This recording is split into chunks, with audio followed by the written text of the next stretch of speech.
Ito ang pila ng toda ng tricycle dito sa lungsod ng Cavite. Ano ba usually ang nagiging problema nyo rito?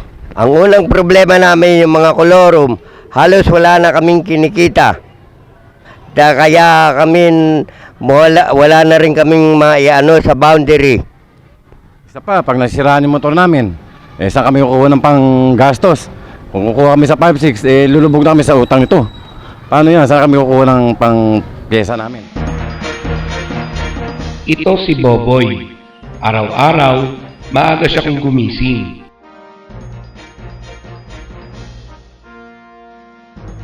Kailangan niya maglabas ng tricycle sa maghapon.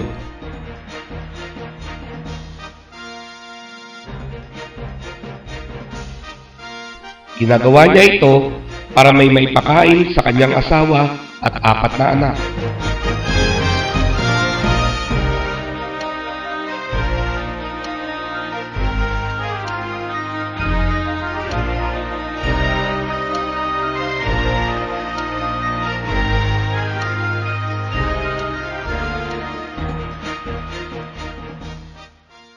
Ilang taon ka na, boy? 40 po. May pamilya ka na? Meron na po. Ilan ang anak mo? 4 po. May pumapasok na sa iyong mga anak? 3 po. Yung isa na sa bahay. Ay, yung panganay mo, ilang taon na? 14 po. Yung sumunod? 10 po. Yung pangatlo? 7 taon po. Eh, yung bunso? 1 taon kalahati po. Anong way ng kinabubuhay nyo? Tricycle lang po. Tricycle driver. Magkano kinikita mo, boy? 150 po. Napagkakasya mo yung halagang yon? Pagkakasya rin po namin. Paano nyo napapagkasya yung 150? Kahit anong ulam, pwede na sa amin. Basta nakakain mga pamilya ko.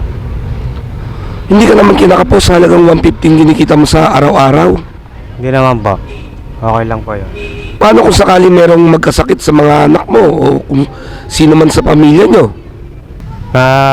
Utang po ako sa 5-6 para panggamot ng mga anak ko. Ibig mo sabihin, nagbabayad ka pa ng tubo niyan? Opo, wala naman po paraan kundi yun lang po. Boy, napapansin ko, hindi ka tumitingin sa akin pag kinakausap kita. Nahihiya ka ba sa akin? Hindi naman po.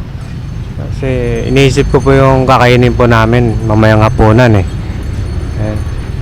Kasi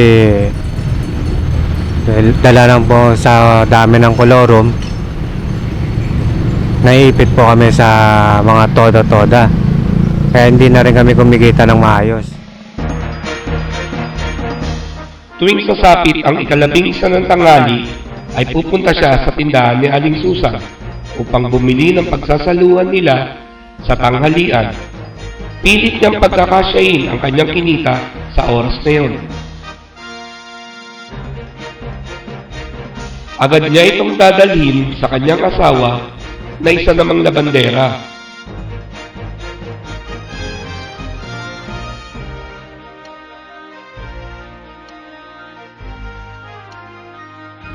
Kakayod siya muli para hanapin naman ang panghapunan.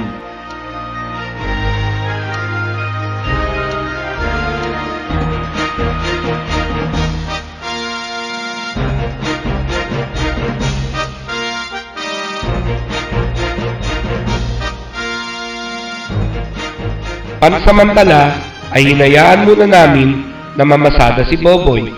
Samantala, kami ay nagsadya sa paradahan ng bus at doon nagmatyan.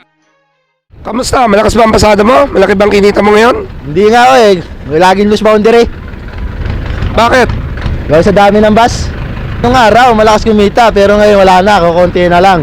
Magkano lang kinikita namin? Minsan 200, minsan loose boundary pa nga Napagkakasya mo yun para sa pamilya mo. Hindi nga minsan pinagtityagaan na lang, kaysa naman wala.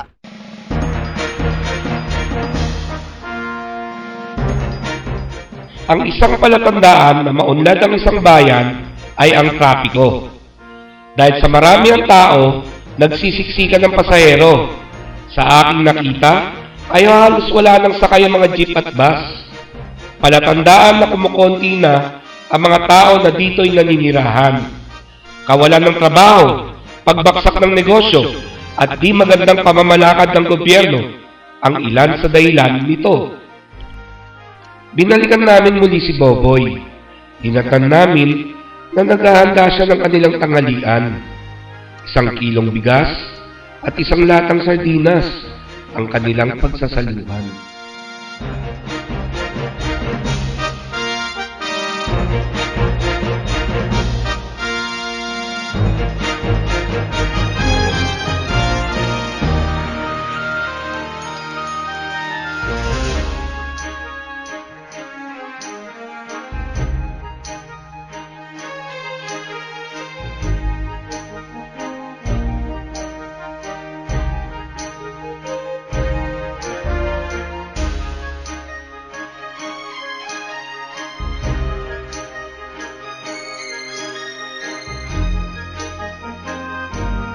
Anong ulam nyo? Sardinas po. Kasya na sa inyo yan. Pinagkakasya po namin. Eh, paminsan-minsan ano naman ang inuulam nyo maliban sa sardinas? Minsan, tuyo, iklog. Kung anong kasya sa amin, yun ang kainin namin. Eh, mamayang pangapunan nyo, anong uulamin nyo? Maghanap pa para mga masada, kung kumita, kahit iklog, pwede na. Kung magkakaroon po lamang ng isang kooperatiba para sa ating mga kababayan na ang tanging sandata ay ang pagmamaneho lamang, ito po ay malaking tulong para sa kanila. Ako po, si Dennis de Guzman, kasama ninyo tungo sa magandang pagbabago.